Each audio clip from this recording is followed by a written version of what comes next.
Hello दोस्तों, जैसे कि आपको पता है कि आज हमारा कॉन्स्टिट्यूशनल डे है, तो आज मैं आपके साथ कुछ राइट्स शेयर करूंगा जो हमें हमारे कॉन्स्टिट्यूशन ने दिए हैं। ये राइट्स न सिर्फ एजुकेटेड यूथ को पता होने चाहिए, बल्कि जितने भी इंडिया के सिटीजन्स हैं उनको अपने राइट्स के बारे में पता होना चाहिए। तो अगर हम यहाँ पे आर्टिकल 14 की बात करेंगे, आर्टिकल 14 ऑफ इंडियन कॉन्स्टिट्यूशन कहता है कि कानून के सामने सब बराबर है। अगर कोई अमीर है और कोई गरीब है, दोनों ने सेम गलती की है तो दोनों को सेम सजा मिलनी चाहिए। हम यहाँ पे अमीर और गरीब को देख के डिसीजन नहीं दे सकते हैं, बल्कि कानून यहाँ पे दोनों को सेम सजा देता है। और आर्टिकल 15 कहता है कि हम किसी के साथ डिस्क्रिमिनेशन नहीं कर सकते हैं, हम किसी के साथ भेदभाव नहीं कर सकते हैं रिलीजन के नाम पे, कास्ट के नाम पे, जेंडर के नाम पे, प्लेस ऑफ बर्थ के नाम पे।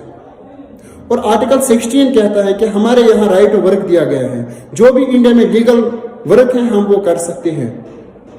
और अगर हम आर्टिकल 17 की बात करेंगे, आर्टिकल 17 कहता है कि एबोलिशन ऑफ अनटचेबिलिटी, मतलब यहाँ पे हम अनटचेबिलिटी को प्रैक्टिस नहीं कर सकते हैं। जनरली हिंदू में 4 कास्ट हैं, जिसमें एक कास्ट आता है दलित, उनके साथ हमेशा भेदभाव होता था। लेकिन आर्टिकल 17 कहता है कि हम किसी के साथ भी यहाँ पे अनटचेबिलिटी प्रैक्टिस नहीं कर सकते हैं। अगर किसी को भी पाया गया अनटचेबिलिटी करते हुए तो उसको बहुत ही खतरनाक सजा मिलेगी। और अगर हम आर्टिकल 18 की बात करेंगे, आर्टिकल 18 कहता है कि हम इंडिया में कोई भी टाइटल नहीं दे सकते हैं। हम सिर्फ 2 टाइटल दे सकते हैं, एक हम आर्मी का टाइटल दे सकते हैं और दूसरा हम एकेडमिक टाइटल दे सकते हैं। जनरली बच्चों को बोला जाता है कि father of nation Mahatma Gandhi है, लेकिन एज पर इंडियन कॉन्स्टिट्यूशन हम किसी को भी कोई टाइटल नहीं दे सकते हैं। सो एज पर कॉन्स्टिट्यूशन हमारा कोई फादर ऑफ नेशन है ही नहीं। ये इसलिए रखा गया है हमारे कॉन्स्टिट्यूशन में एबोलिशन ऑफ टाइटल्स, ताकि इंडिया में कोई खुद को सुपीरियर ना समझे और कोई किसी को इन्फीरियर ना करार दे। तो इंडिया में इक्वलिटी लाने के लिए हमारे यहाँ पे आर्टिकल 18 को मेंशन किया गया है।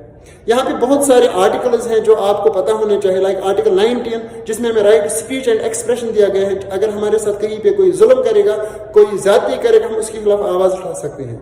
अगर आप चाहते हो कि मैं आगे भी ऐसी वीडियो बनाऊं इन राइट्स पे, तो कमेंट सेक्शन में जरूर बता दीजिएगा ताकि मैं इस सीरीज को कंटिन्यू कर सकूं। Thank you very much.